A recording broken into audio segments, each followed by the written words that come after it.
اللہ نے مجھے آواز کا تحفہ دیا اور اس آواز کے ذریعے میں نے بہت نام، عزت اور شہرت کمائی، پوری دنیا دیکھی، لیکن ایک خلش ہمیشہ دل میں رہی کہ زندگی کا مقصد کیا ہے، کیوں بھیجا گیا مجھے اس دنیا میں؟ کیونکہ اگر مقصد یہی عزت، نام اور شہرت ہے تو پھر سکون کیوں نہیں مل رہا، چین کیوں نہیں مل رہا؟ اسی کشمکش میں کئی برس بیت گئے اور بالآخر مجھے اس کا جواب ملا کہ جس نے موت اور حیات کو خلق کیا تاکہ تمہیں آزمائے کہ تم میں سے کون بہترین عمل کرنے والا ہے۔ مجھے میرا مقصد مل گیا کہ مجھے ایک بہترین انسان بننا ہے، اور جب مقصد مل جاتا ہے تو منزل بھی واضح ہو جاتی ہے کہ نہ صرف خود بہترین انسان بننا ہے بلکہ اپنے رشتوں اور اپنے آس پاس کے ماحول کو بھی بہترین بنانا ہے۔ آج جب کوئی پاکستان کو برا کہتا ہے تو وہ مجھے بھی برا کہتا ہے، وہ آپ کو بھی تو برا کہتا ہے۔ کیا میں یوں سوچوں کہ مجھے کیا فرق پڑتا ہے، میرے پاس تو سب کچھ ہے؟ تو پھر سوچتا ہوں کہ اگر قائد اعظم محمد علی جناح، علامہ اقبال اور ان کے ساتھیوں نے بھی یہی کہا ہوتا کہ مجھے کیا فرق پڑتا ہے، تو آج پاکستان نہ ہوتا۔ میری والدہ ان لوگوں میں سے ہیں جس نسل نے اس ملک کو آباد کیا، ہندوستان سے پاکستان اپنی جان ہتھیلی پر رکھ کر آئیں۔ بہت سارے لوگ تو پہنچے ہی نہیں، راستے میں شہید کر دیے گئے۔ کیوں؟ ایک ایسے معاشرے کی بنیاد ڈالنے کے لیے جہاں سب لوگوں کو سلامتی ملے گی، جہاں بنیادی انسانی حقوق ملیں گے، سب کچھ ملے گا، جہاں جان مال کا تحفظ، ہماری آنے والی نسلیں ایک مضبوط بنیاد کے ساتھ پروان چڑھیں گی۔ میرا مقصد اس کے سوا اور کچھ بھی نہیں کہ میں یہ جاننا چاہتا ہوں کہ ہم اس میں کس حد تک کامیاب ہوئے، کیا ہم وہ معاشرہ بنا پائے۔ آپ کا تعلق چاہے کسی بھی بیک گراؤنڈ سے ہو، کوئی بھی مذہب، کوئی بھی رنگ، کوئی بھی نسل، کوئی بھی زبان، کوئی بھی سیاسی پارٹی، میں آپ کے پاس آؤں گا، میں آپ کو دعوت دوں گا، میں بلاؤں گا بچوں کو، بڑوں کو، اساتذہ کو، ایکسپرٹس کو، لا میکرز کو، حکومتی نمائندوں کو، اور پوچھوں گا ان سے۔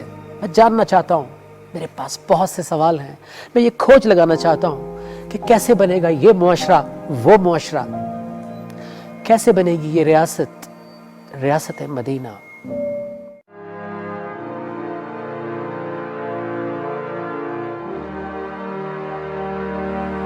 جب ایمان تمہارے پاس ہو، اللہ کی رضا بھی ساتھ ہو، تو پھر پرواہ نہیں، رکنا نہیں، جھکنا نہیں، گھبرانا نہیں۔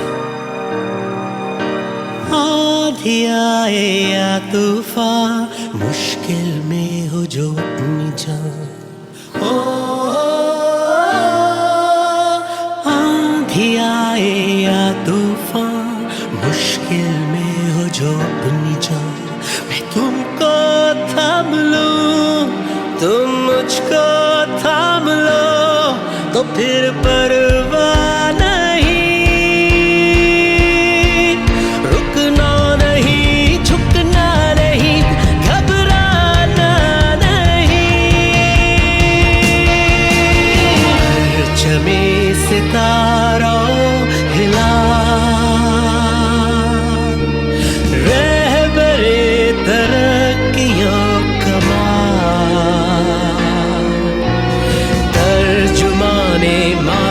شان حال جانے استقبال، سایہ خدائے ذوالجلال۔ بسم اللہ الرحمن الرحیم۔ السلام علیکم، میں نجم شیراز بنیاد کی ایک خصوصی گفتگو میں آپ کو خوش آمدید کہتا ہوں۔ ناظرین، پاکستان کی بنیاد جن اسلام کے بنیادی اصولوں پر رکھی گئی وہ اصول ہیں جن پر چل کر کوئی ملک اور قوم ناکام ہو ہی نہیں سکتے، کیونکہ وہ اصول ہیں ہی بلندی کے لیے، جیسے کہ عدل و انصاف، میریٹوکریسی، مساوات، ایکول رائٹس، نظم و ضبط، قانون کی بالادستی اور ایک فلاحی مملکت کا تصور جہاں پہ صحت، تعلیم، روزگار سب کو ملے گا۔ تو آج 75 سال گزرنے کے بعد بھی ہم انہی بنیادی مسائل سے لڑ رہے ہیں۔ تو کیا یہ صرف پاکستان کے ساتھ ہو رہا ہے؟ جی نہیں۔ اگر آپ ڈیولپڈ کنٹریز کی بھی تاریخ دیکھیں اور اس سے پیچھے جائیں، اور یہاں تک کہ اگر آپ قرآن حکیم کا مطالعہ کریں تو آپ کو اندازہ ہوگا کہ جب بھی کسی معاشرے میں عام انسانیت تک حقوق اور وسائل پہنچانے کی کوشش کی گئی بہت سارے لوگوں کو ناگوار گزرا اور انہوں نے مخالفت کی، کیونکہ ہر دور میں وسائل اور دولت چند لوگوں کے ہاتھ میں ہوتی تھی اور وہ انسانیت کو کنٹرول کرنا چاہتے تھے، لیکن اللہ نے اپنے انبیاء کرام کے ذریعے، نیک لوگوں کے ذریعے وہ حقوق اور وسائل لوگوں تک پہنچائے تاکہ زمین میں امن و امان قائم ہو سکے۔ یہ جنگ ازل سے چل رہی ہے، ابد تک چلے گی۔ آپ کو اور مجھے یہ فیصلہ کرنا ہے، کیونکہ ہمارے حصے میں بھی یہ جنگ آئی ہے، کہ ہم اس جنگ میں پاکستان کے ساتھ کھڑے ہوں گے یا خاموش تماشائی بن کر کھڑے رہیں گے۔ آج پاکستان دنیا میں ایک اہم ملک کی حیثیت حاصل کر چکا ہے، اور یہ جو خطہ ہے جس پہ پوری دنیا کا فوکس ہے، سپر پاورز کا بھی، پاکستان اس خطے کا دل ہے، ایک سینٹر ہے، اور کوئی بھی کام، کوئی بھی ایکٹیویٹی پاکستان کی انوالومنٹ کے بغیر نہیں ہو سکتی، تو جس سے پاکستان پر ایک انٹرنیشنل پریشر آتا ہے۔ لیکن اگر ہم اندر مستحکم ہوں گے، متحد ہوں گے، تو کوئی پریشر ہمیں نہیں روک سکتا۔ تو یہ کیا رکاوٹیں ہیں جو ہمیں متحد نہیں ہونے دیتی، مستحکم نہیں ہونے دیتی، اور ہم ان پر بات کیوں نہیں کرتے؟ ہم ہر روز ڈے ٹو ڈے سیاست پر بحث تو کرتے ہیں، لیکن بنیادی مسائل پر بات نہیں کرتے، عوام کو آگاہ نہیں کرتے۔ میرا اور آپ کا رول کیا ہے پاکستان میں، ہمارا گول کیا ہے، ہمارا مقصد کیا ہے، ہماری منزل کیا ہے، یہ ہم جاننا بہت ضروری ہے۔ اور یہ سوالات میں آج ایک ایسی شخصیت کے سامنے رکھ رہا ہوں جن کے دل میں نظریہ پاکستان ہے، وہ ویژنری ہیں، ان کی طویل سیاسی جد و جہد ہے، اور اس کے نتیجے میں اللہ نے ان کو ایک بہت بڑی اور بھاری ذمہ داری عطا کی ہے۔ وہ پاکستان کے ہائیسٹ آفس میں اپنی خدمات انجام دے رہے ہیں۔ پاکستان کے 13ویں صدر ہیں، آنریبل پریزیڈنٹ آف پاکستان ہیں، جناب ڈاکٹر عارف علوی صاحب۔ السلام علیکم۔ وعلیکم السلام۔ کیسے ہیں آپ؟ اللہ کا احسان ہے، کرم۔ آپ کا شکریہ، آپ نے میرے لیے، بنیاد کے لیے اور پاکستان ٹیلی ویژن کے لیے ٹائم نکالا۔ سب سے پہلے تو میں یہ جاننا چاہتا ہوں کہ یہ جو حکمرانی کی ذمہ داری ہے، اس کا وزن کیسا ہے سر؟ سو پاتے ہیں؟ بہت زیادہ ہے، بہت زیادہ ہے، ہونا بھی چاہیے، کیونکہ جب اللہ ذمہ داری دے تو آزمائش بے انتہا بڑھ گئی ہے۔ میں سمجھتا ہوں کہ بوجھ بہت زیادہ ہے۔ جو بھی لوگوں کے ذہن میں یہ کیفیت آئے کہ جی اتنا بڑا مقام مل گیا، میں سمجھتا ہوں اس کے ساتھ ساتھ بہت ذمہ داری، احساس اس بات کا کہ جو کام نہیں ہو سکیں گے اس کا میں یہاں تو کیا جواب دہی، یہاں تو لوگوں نے مجھے اچھی جگہ پر بھیج دیا نا، تو اصل جواب دہی تو وہیں پر ہے۔ تو آپ اس مقام سے پہلے بھی آپ کی شخصیت بڑی شخصیت ہے، اور آپ نے نظریہ پاکستان کے ساتھ، آپ نے ایوب دور میں آپ نے گولی بھی کھائی جمہوریت کے لیے۔ جی، میں وہ پریشانی میں سمجھتا ہوں کہ بعض لوگوں کے دلوں میں ہمیشہ رہتی ہے کہ معاملات کو بہتر کیا جائے۔ میرے تو یہ کوشش پرانی ہے، دل میں پریشانی، دل میں فکر کہ کچھ کرو، جو کچھ کر سکتے ہو وہ تو کرو۔ آپ بہت ینگ ہوں گے اس وقت؟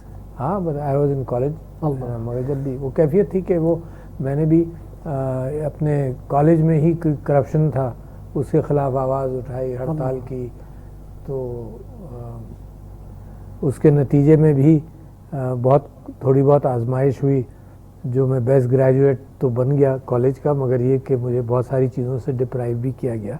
مگر وہ ایک امتحان، معمولی سا امتحان تھا کرپشن کے خلاف جب بھی جدوجہد۔ اور ایک ہمارے دوست تھے سجاد میر صاحب، جرنلسٹ ہیں جی، وہ مجیب الرحمان شامی صاحب کا ایک رسالہ نکلتا تھا زندگی، تو انہوں نے میرے اوپر 3-4 ورق کا مضمون بھی لکھا کہ یہ نوجوان جو ہے یہ کرپشن کے خلاف جدوجہد کر رہا ہے۔ 69 کی بات ہے۔ تو اللہ کا احسان ہے کہ راستہ اسی اعتبار سے طے کرتے رہے، اور جب عمران خان صاحب نے نیت کی سیاست میں آنے کی تو میں اسی جستجو کے اندر کہ کرپشن پاکستان میں ختم ہو، تو عمران صاحب کے ساتھ سر نوجوانوں کے لیے جاننا بہت ضروری ہے کہ وہ اتنی ینگ ایج پہ اتنا نظریاتی ہونا کہ آپ کرپشن کے خلاف کھڑے ہو گئے، گولی کھا لی، تو یہ اس کے پیچھے والدین کی کچھ ٹریننگ تھی؟ ٹوٹلی والدین کی ٹریننگ اس کے اندر۔ میری والدہ پڑھی لکھی خاتون، کتابیں بہت مجھ سے دیا کرتی تھیں پڑھنے کے لیے، اور میرے والد صاحب بھی پاکستان مسلم لیگ کے انڈیا میں اپنے یو پی کے اندر صدر بھی رہے، اور ان کا کنٹریبیوشن سیاست میں پھر بے ایمانی کے خلاف ہمیشہ ان کی بھی کوشش رہی، کیونکہ پاکستان کے اندر کیا انسان جس معاشرے میں بھی ہوتا ہے، کچھ لوگ قوانین کا غلط استعمال کرتے ہیں، کچھ چوریاں کرتے ہیں، یہ انسان کی فطرت میں اللہ تعالیٰ نے اچھی باتیں اور بری باتیں دونوں پیدا کی ہیں، شیطان کی مسلسل گمراہ کرنے کی، اور انسان کی اپنے ضمیر کے اعتبار سے کوشش کے بہتر رہے، تو وہ ہمیشہ ہر معاشرے میں رہا ہے۔ تو دین کی بھی آپ کو ساتھ تعلیم ملی؟ جی، دین کی بھی تعلیم ملی، اور مجھے آج تک یاد ہے کہ انٹرمیڈیٹ میں مولانا مودودی کی کتاب تھی اسلامک لا اینڈ کانسٹیٹیوشن، وہ تفہیمات، تنقیحات، بہت ساری کتابیں پڑھیں اور رائٹ اور لیفٹ دونوں کی طرف پڑھیں. سر یہ کہ پاکستان کی عوام کو ہمیشہ سے یہ شکایت رہی ہے کہ کوئی بھی حکومت عوام کی حکومت نہیں ہوتی، وہ ان کا خیال نہیں کرتی، خود اپنے آپ کو امیر کر کے اقربا پرستی، نیپوٹزم کر کے وہ قرضے چڑھا کر چلے جاتے ہیں. آپ کی حکومت نے دوسری طرف احساس کو میں نے بڑا ڈیپلی اسٹڈی کیا ہے پچھلے 3 مہینے میں جب سے پاکستان آیا ہوں. اس پہ بہت سارا پیسہ آپ نے ڈالا ہے عام لوگوں کے لیے. ہیلتھ کارڈ، مجھے ڈیلی میسیجز آتے ہیں ڈاکٹرز کے کہ ہارٹ سرجریز سے، knee surgeries, hip surgeries, dialysis regular ہو رہے ہیں، اور ان ہاسپٹلز میں ہو رہے ہیں جہاں غریب آدمی جانے کا سوچ بھی نہیں سکتا تھا. پھر ماحولیات، بلین ٹریز، اور ایک نصاب تعلیم کا، رحمۃ للعالمین اتھارٹی. سو کیا آپ یہ تاثر کم کر پائے ہیں عوام کا کہ یہ حکومت عوام کو ہیلپ نہیں کرے گی؟ کیا یہ تو کر ہی رہی ہے. میں سمجھتا ہوں کہ جو چیزیں آپ نے گنائیں، ورلڈ اکنامک فورم نے 4-5 دن پہلے جی اپنا ڈیٹا ریلیز کیا، جو مثال پاکستان کے نے اس کے ساتھ ساتھ اپنے کمنٹس بھی دیے. اس کے اندر انہوں نے یہی چیزیں پک کی ہیں. انہوں نے کہا کہ یہ ویژنری لیڈرشپ کا کنٹریبیوشن ہے جس دنیا بھر کے اندر پاکستان کا نام روشن کر رہے ہیں. انہوں نے کہا کہ اسمارٹ لاک ڈاؤن کی جو فلسفہ تھا، جو عمران خان صاحب نے کہہ دیا تھا اعلانیہ کہ میں اپنے لوگوں کو غریب نہیں کرنا چاہتا، مزید بھوکے نہ مر جائیں، جی بالکل، روزی سے نہ جائیں. تو جو اسمارٹ لاک ڈاؤن کا انہوں نے کہا کہ پائنیئر تھا Pakistan, one of the pioneer. میں کہتا ہوں پائنیئر ہی پاکستان تھا. بہت سارے ملکوں کو بعد میں سمجھ میں آیا. صرف عمران خان صاحب کا یہ خواہش تھی کہ میں لاک ڈاؤن نہیں کروں گا، غریب مر جائے گا. تو اب دنیا اس کی تعریف کرتی ہے. اسی طرح سے احساس پروگرام، اسی طرح سے کہ اس زمانے کے اندر بھی لوگوں کو 12,000 روپے دیے گئے. لوگوں کو اس بات کا اہتمام کیا گیا کہ روزی میں اگر کوئی کمی آئی ہے تو کم سے کم تمہارے کھانے پینے کے اخراجات چلتے رہیں. بہت بڑا پروگرام، 170 ارب روپے کا پروگرام. اور دنیا نے اس کو بھی ریکگنائز کیا کہ ڈائریکٹ ٹو دا پیپل ایک پروگرام ہے جو پیسہ پہنچا رہا ہے. اچھا، ورنہ آپ دیکھیں، اور بڑا اچھے سائنٹیفک انداز سے پہنچایا گیا کہ کسی نے یہ اعتراض نہیں کیا کہ اس میں پیسے کھائے گئے. ورنہ آپ 10 کروڑ روپے کی بھی کوئی سڑک بنانے جائیں تو لوگ کہتے ہیں 50 لاکھ اس نے کھا لیے، 20 لاکھ اس نے کھا لیے. تو یہ تو 170 ارب روپے کا، جب اب تو خیر بڑھتا چلا گیا، مگر یہ کہ اس سال میں 170 ارب روپے کا پروگرام تھا. ہیلتھ کارڈ بذات خود ایک بہت بڑی چیز ہے، کیونکہ عمران خان صاحب نے خاص طور پہ اس پر توجہ دی، پرائم منسٹر صاحب نے، کہ چائنا نے اگر لوگوں کو غربت سے نکالا ہے تو تعلیم کے ذریعے اور صحت کا اہتمام کر کے.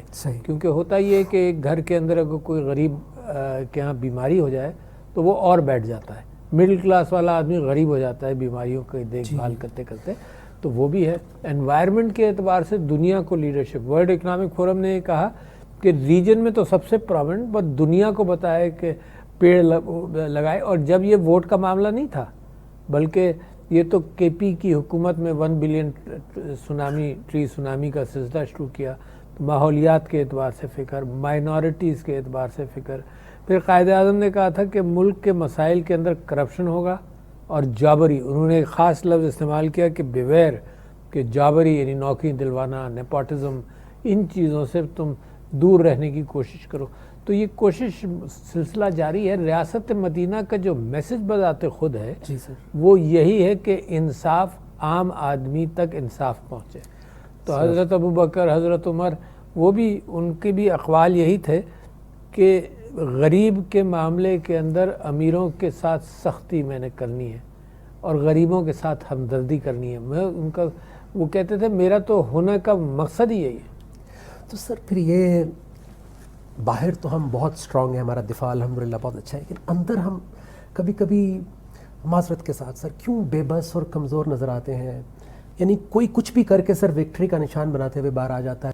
اس کے بارے میں ہم کیا کر رہے ہیں سر؟ کوئی اصطلاحات ہو سکتی ہیں؟ میرا خیال سے یہ جو انڈیپینڈنس ہے، انڈیپینڈنس ایگزیکٹو کی، جوڈیشری کی ہے، تو یہ بڑی اہم چیز ہے. میں آج ہی اروندھتی رائے کی ایک بات پڑھ رہا تھا کہ اس زمانے کی سب سے بڑی آزمائش اور جمہوریت کی سب سے بڑی آزمائش یہ ہے کہ انڈیپینڈنٹ ڈیموکریسی، انڈیپینڈنٹ جوڈیشری، سب کچھ انڈیپینڈنٹ، مگر یہ ساری پرچیزبل کاموڈیٹیز بنا دی ہیں اوئے ہوئے۔ کہ ان کو خریدا جا سکے اور خریدا جاتا ہے۔ یعنی آپ کو یاد ہوگا کہ بلوچستان کے اندر ایک پولیس والا ایک تیز گاڑی سے مر گیا، اڑا دیا اس کو۔ اچھا، اور اس کے اوپر کوئی پکڑ ہوئی نہیں فائنلی۔ کیوں نہیں ہوئی؟ کیونکہ وہ جس آدمی نے ریکارڈنگ کی تھی وہ خود نہیں آیا۔ آپ نے ابھی دیکھا کہ اسلام آباد کے اندر ایک لڑکا لڑکی کا ایک انسیڈنٹ ہوا، اور پریشر میں یا جس انداز سے انہوں نے اپنے سٹیٹمنٹس وڈرا کر لیے۔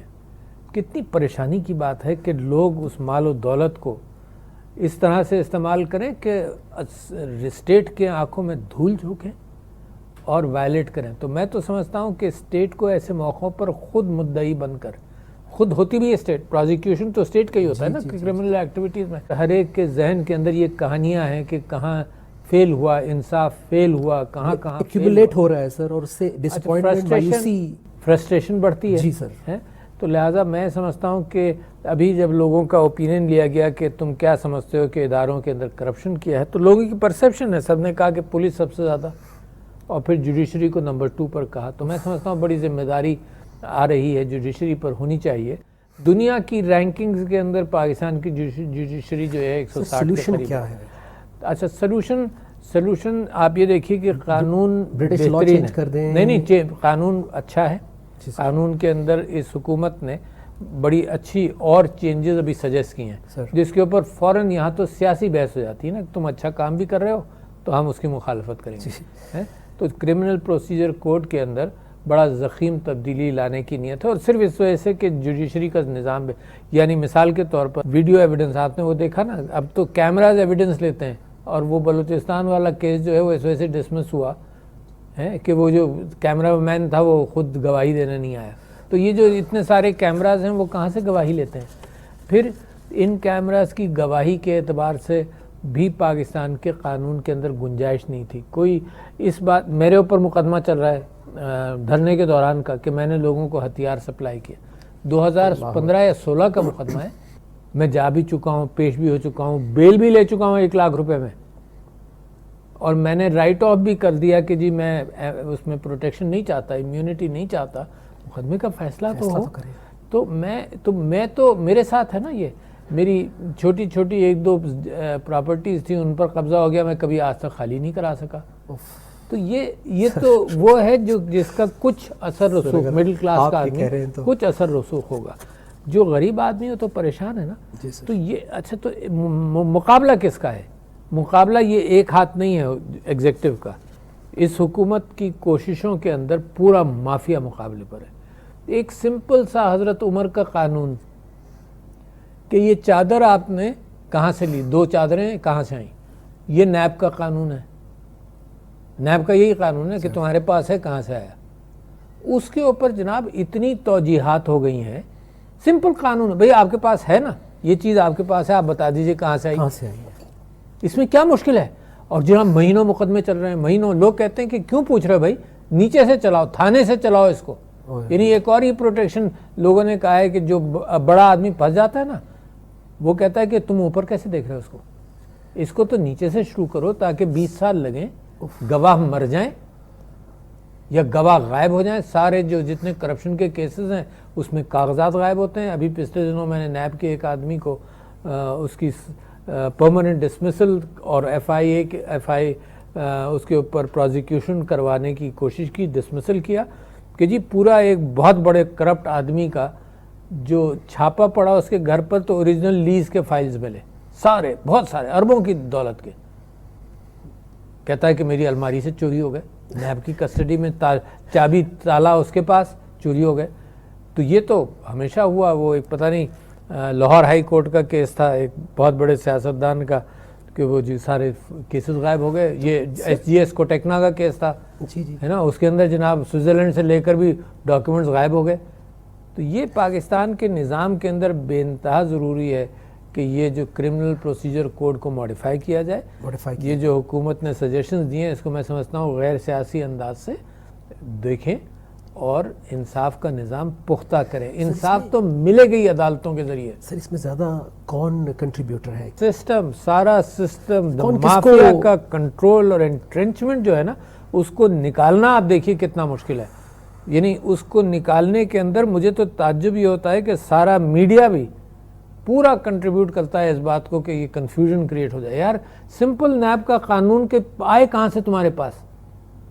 اس کو جناب عدالتوں کی پیشیوں کے اندر اس بہانے سے اس بہانے سے، اسی کرمنل پروسیجر کوڈ کے اندر ایک ماڈیفیکیشن انہوں نے یہ بھی کی ہے جو اگر یہ ایکسیپٹ ہو جائے کہ اگر اوریجنل مقدمہ چل رہا ہے نا تو بہت ساری درخواستوں سے ڈیلے کیا جاتا ہے. کبھی بیل کی درخواست آ رہی ہے، کبھی کوئی آ رہی ہے، کبھی کوئی آ رہی ہے.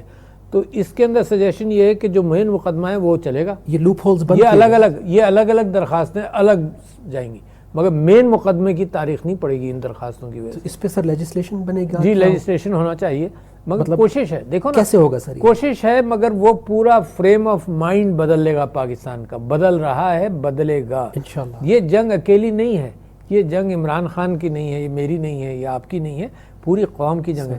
یہ کیسے ہو سکتا ہے کہ صرف نیب پڑی رہے کرپٹ آدمیوں کے پیچھے؟ معاشرہ کہاں ہے؟ معاشرے کا رول نہیں ہے. کرپٹ آدمیوں کے وہ جو وی کا سائن چور نکلتا ہے تھانے وہ اریسٹ سے، اور وکٹری کا سائن دکھاتا ہے اور معاشرے کے وہاں لوگ بیٹھے ہوتے ہیں، تالیاں بجا رہے ہیں، نعرے لگا رہے ہیں. تو معاشرے کی ذمہ داری نہیں ہے کیا؟ تو لہٰذا کبھی یہ مت سمجھیے کہ صرف حکومت کی ذمہ داری ہے.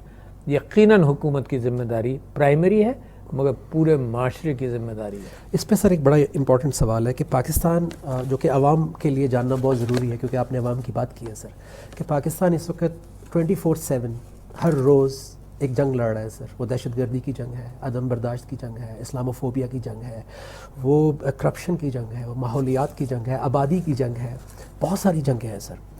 تو کیا یہ کیسے ممکن ہوگا کہ جو عوام ہے یہ ایک 20-22 کروڑ کی عوامی بن جائے، اپنی ذمہ داری بھی لیں؟ کیا رکاوٹیں ہیں جو ہمیں متحد نہیں ہونے دیتی سر؟ نہیں، میں نہیں سمجھتا ہوں کہ میرے کہنے سے اور آپ کے کہنے سے اچانک عوام بدل جاتی ہے. لیکن کوئی رکاوٹ تو سر میں سمجھتا ہوں کہ نہیں، اور اس وقت ماحول مزید خرابی کی طرف جانے کا امکان بھی رہے گا کیونکہ دنیا کے اندر جو فیک نیوز والا نظام ہے ہے نا، اس کے اندر ٹرمپ جیسے آدمی نے اور امریکہ نے یہ کہا کہ جی ہمارے اوپر ایلیگیشن ہے کہ روس نے ہمارے ووٹرز کو کرپٹ کیا. یعنی کرپٹ سے یہ مراد نہیں کہ پیسہ دیا مگر ان کی سوچ کے اندر تبدیلی لے کر آئے. اچھا، تو لہٰذا یہ جو مسلسل جد و جہد ہے اس کے اندر میری شکایت صرف پاکستان کے میڈیا سے نہیں ہے، میری شکایت انسان سے کہ انسان کی اپنے ڈی این اے میں یہ کیفیت ہے کہ خراب خبر جو ہے اس کی اہمیت ہمیشہ سے زیادہ رہی، ہمیشہ سے، سینکڑوں سال سے خراب خبر کی اہمیت زیادہ. میڈیا رول پلے کر رہا ہے سر؟ نہیں، میں انسان کے اپنے مزاج کی بات کر رہا ہوں. تو خراب خبر جو ہے وہ انسان کو چونکا دیتی ہے، یعنی سانپ ہے کہیں، تو یہ اس کے ڈی این اے کے اندر آیا. اسی چیز کو شاکنگ، اسی چیز کو میڈیا نے بھی پہچانا، لہٰذا وہ بریکنگ نیوز اور شاکنگ نیوز اور بیڈ نیوز یہ یلغار ہے اس کا. اچھا، اب یلغار بڑھ گیا. کیوں؟ کیونکہ ہر شخص فکر کرتا ہے، ہر شخص تک. پہلے جب میڈیا کم تھا تو یہ فکریں کم تھیں، ہر گھر کے اندر کوئی ٹی وی نہیں چل رہا ہوتا تھا، ہر گھر کے اندر کوئی سوشل میڈیا نہیں چل رہا ہوتا. اب چل رہا ہے، لہٰذا مضبوط قومیں وہ بنے گی.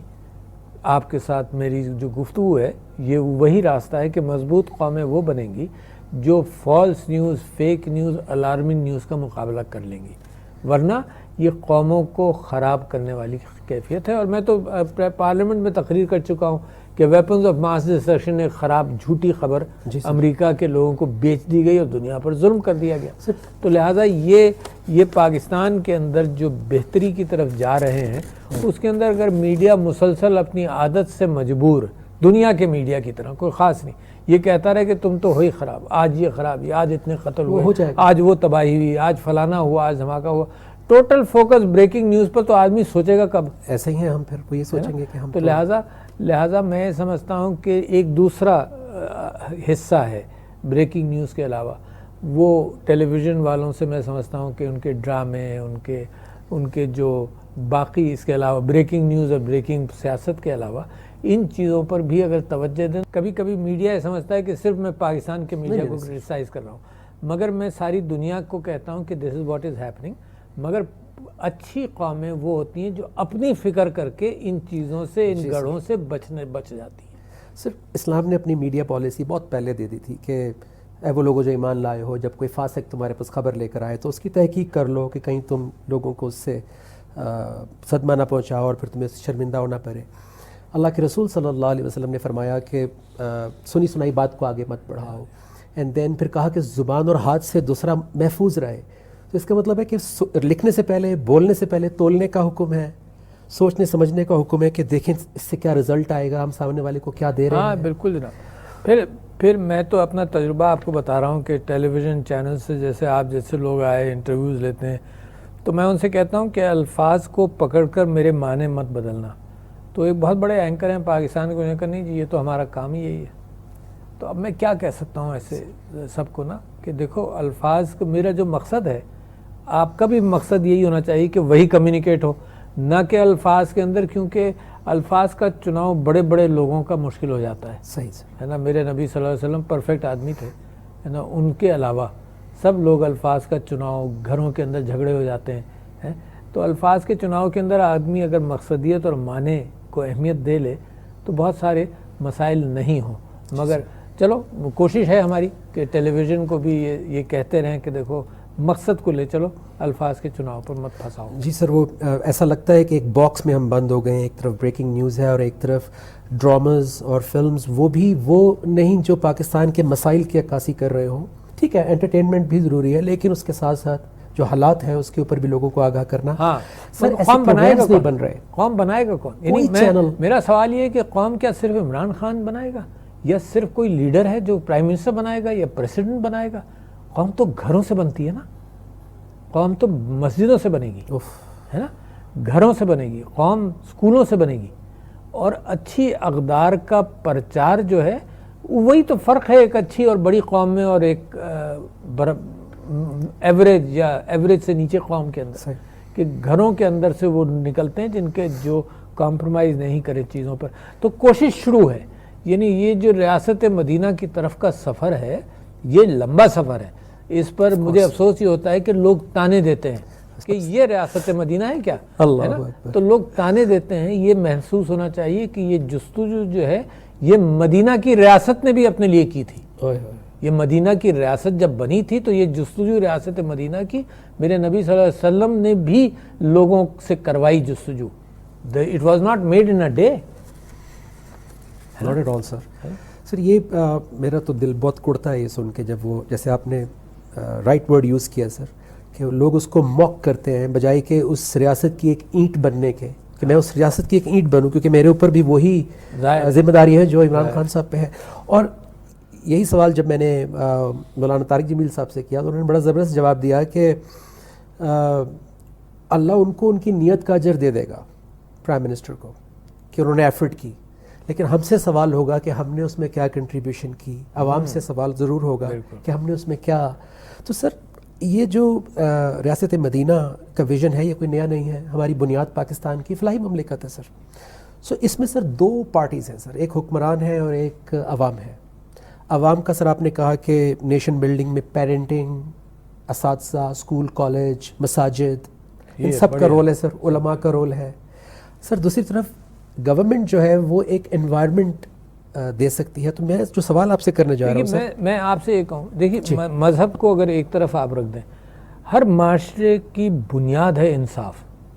چاہے وہ کرسچن معاشرہ ہو، چاہے وہ کوئی معاشرہ ہو، بنیاد ہے. انسانوں کا تعلق انصاف کی بنیاد پر. مذاہب آئے انصاف کے لیے، تو لہٰذا بنیاد انصاف ہے.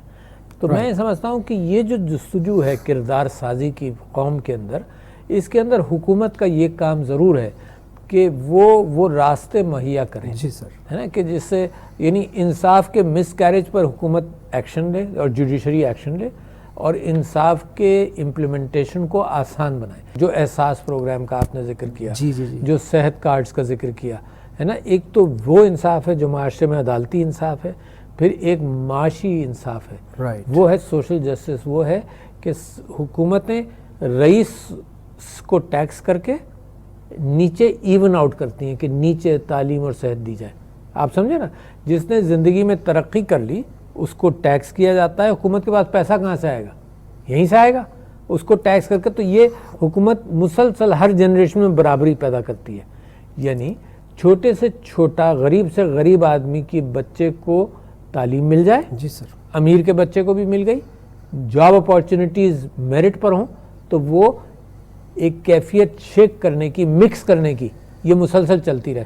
تو وہ معاشی انصاف ہے جو احساس کے ذریعے، جو صحت کارڈ کے ذریعے، جو کامیاب جوان کے ذریعے، قرض دینے کے ذریعے ہے نا، جو عورتوں کو مستحکم کرنے کے لیے، جو وراثت کا اسلامی اصول امپلیمنٹ کرنے کے لیے، یہ ساری کوششیں ہیں کہ معاشرے کے اندر ایک انصاف کی کیفیت ہو. لیکن سر اس کو فنڈ کرنے کے لیے بہرحال ٹیکس تو دینا ہی پڑے گا سر. تو ٹیکس کا اعتماد کیسے بحال ہوگا لوگوں کے اندر کہ ہم ٹیکس دیں، اور کیسے وہ اس سسٹم کو آسان کیسے کیا جائے سر؟ دیکھیے، ایک تو اعتماد بحال ہو، جیسے لوگ جو خیرات کرتے ہیں، بہت بڑی مثال ہے شوکت خانم یا ایدھی، ان سب کو جب خیرات دیتے ہیں تو بہت دل وہاں ٹرسٹ کرتے ہیں.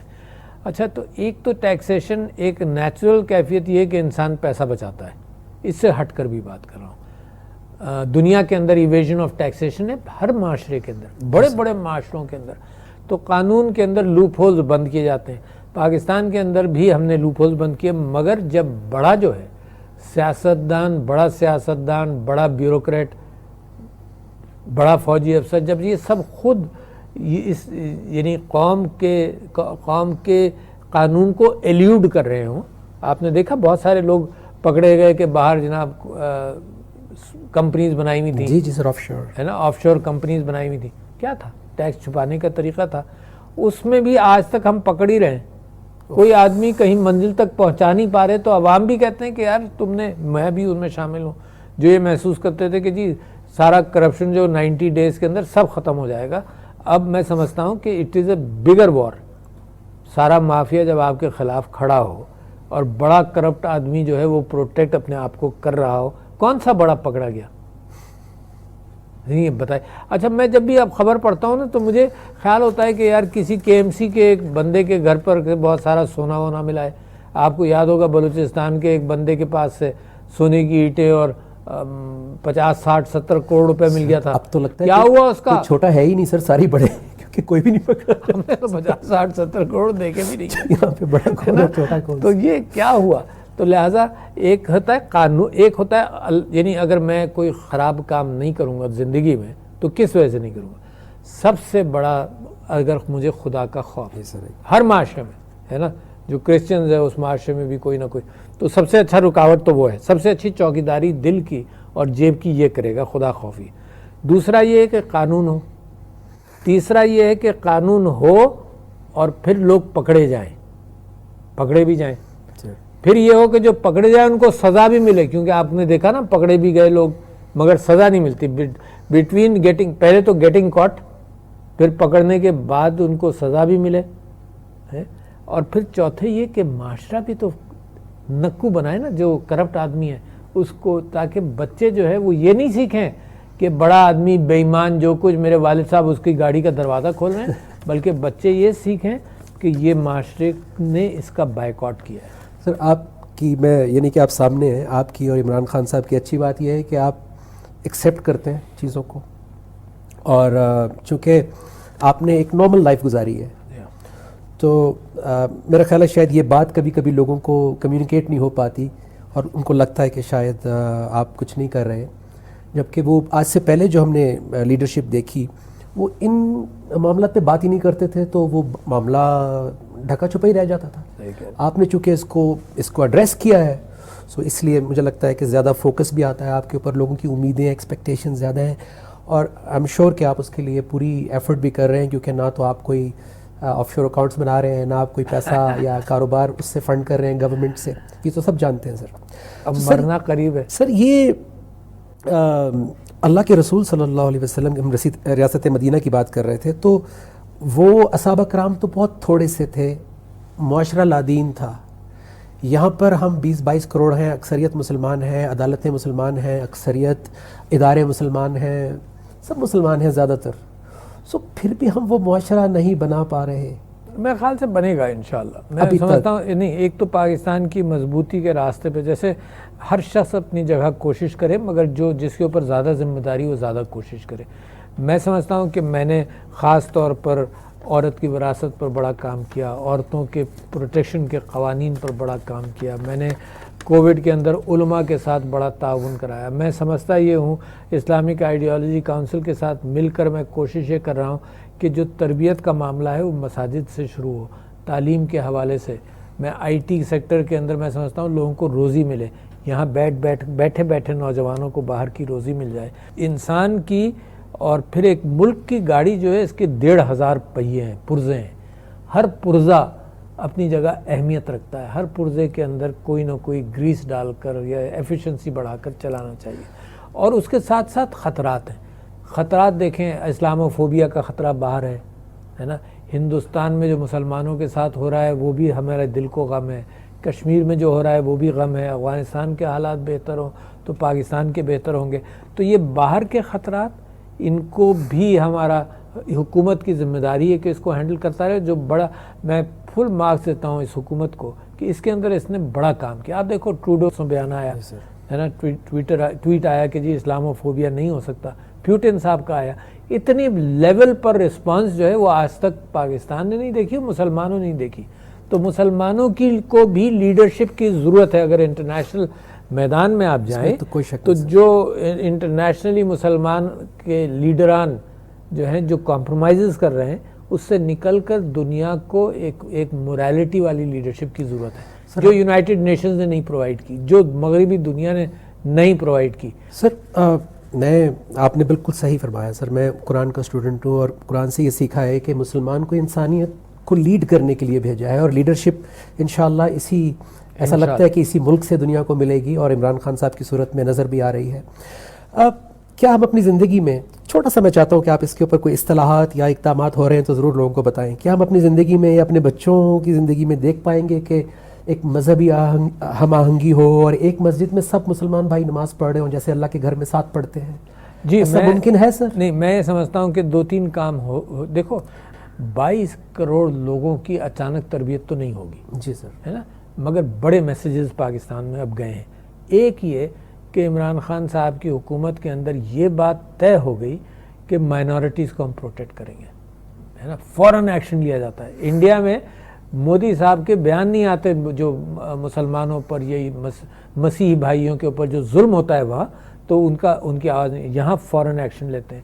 لہٰذا ایک تو یہ، اس کے باوجود واقعات ہوتے رہیں گے مگر حکومت کی رسپانس یہ ہے کہ فوراً ایکشن ہے. جیسے نیوزی لینڈ کے اندر آپ کو یاد ہے وہ ایک آدمی نے مارا تو حکومت نے ایک اچھا میسج دیا ہے. تو ایک تو وہ ہو رہا ہے جس کے اندر میں سمجھتا ہوں کہ ہم اور آپ اپنی زندگی کے اندر یہ چیزیں دیکھیں گے. دوسرے یہ کہ پاکستان کے اندر جو معیشت کی بہتری ہونے جا رہی ہے اور ہو رہی ہے، جو کووڈ نے پھر پکڑ لیا، ورنہ معیشت کے اندر ایکسپورٹس آپ کے بڑھ گئے، ریمیٹنسز آپ کے بڑھ گئے، انڈسٹری آپ کی لگنی شروع ہوگی، آئی ٹی سیکٹر بڑی تیزی سے بڑھ رہا ہے نا. یہ لونز دے کر کامیاب جوان اور عورتوں کے لونز وغیرہ، ان سب چیزوں سے ڈسیبلڈ لوگوں کے ساتھ جو ہیں ان کے ساتھ کام ہو رہا ہے. تو یہ پاکستان کے اندر ایک وائبرنسی آ رہی ہے. اور میں آپ سے پریڈکٹ کر رہا ہوں آپ کے ذریعے کہ یہ جو وائبرنسی نوجوانوں کے اندر جو روزگار کی آ رہی ہے، یہ ابھی اوپر نظر نہیں آئی، لوگوں کو، سیاستدانوں کو نظر نہیں آئی. اور میں آپ کو یہ کہہ رہا ہوں کہ یہ بڑی اسٹرانگ موٹیویشن ہے ایک مستحکم پاکستان کی طرف.